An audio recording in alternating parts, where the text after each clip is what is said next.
Reports tonight that North Korean leader Kim Jong Un had been briefed, as I said, on military plans to potentially strike the U.S. territory of Guam.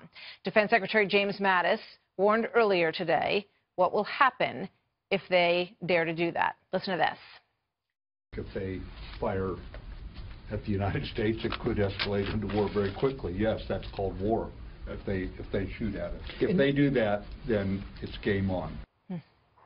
Here now, retired Brigadier General Anthony Tata, author of Besieged, and Lieutenant Colonel Brad Taylor, author of the Pike Logan series, and Bruce Klingner, Senior Research Fellow of Northeast Asia at the Heritage Foundation. He also previously served as the CIA's Deputy Division Chief for Korea. So all very well qualified with a lot of deep history in this area. And General, let me start with you because I'd like to get your reaction to what General Mattis said there. What did you think?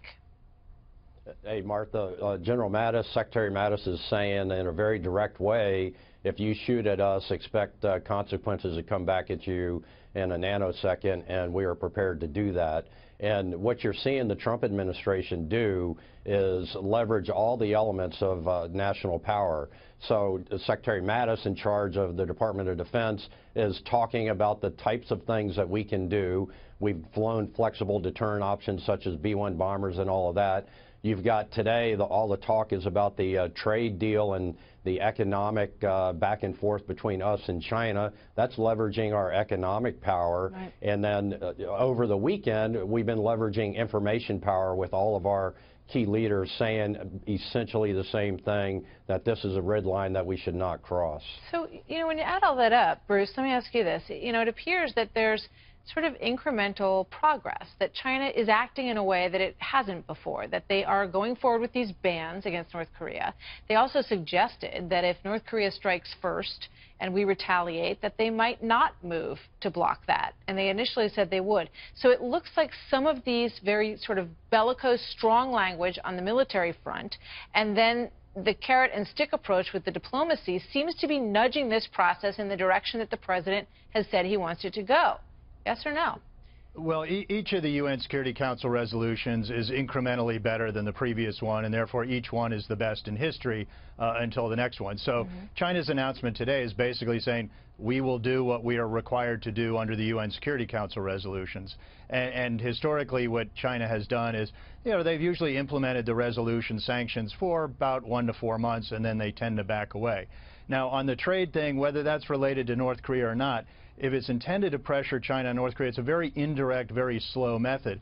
There's something that the U.S. continues to pull its punches on, which is enforcing U.S. law against Chinese violators that are misusing the U.S. financial system. Right. So if we were to do secondary sanctions, that's much quicker, much more direct, and it can wean away the Chinese banks and businesses from engaging with North Korea. Yeah, it's a great point. I mean, you feel that there are financial sanctions that could be much more powerful, and that is sort of a string that could yet be pulled by the Trump administration if they decide they want to take that next step. Lieutenant Colonel Brad Taylor, you know, your thoughts on the trade war here and whether or not North Korea is starting to, you know, feel some heat from this, and the language from General Mattis. How do they respond to that, do you think? Honestly, I think that General Mattis' comments are getting a little bit overblown. If you fire a missile at a U.S. territory, by definition, you're going to war. Right. I would expect that's essentially what he was saying. Right. And the truth of the matter is, North Korea would be absolutely insane to attack Guam.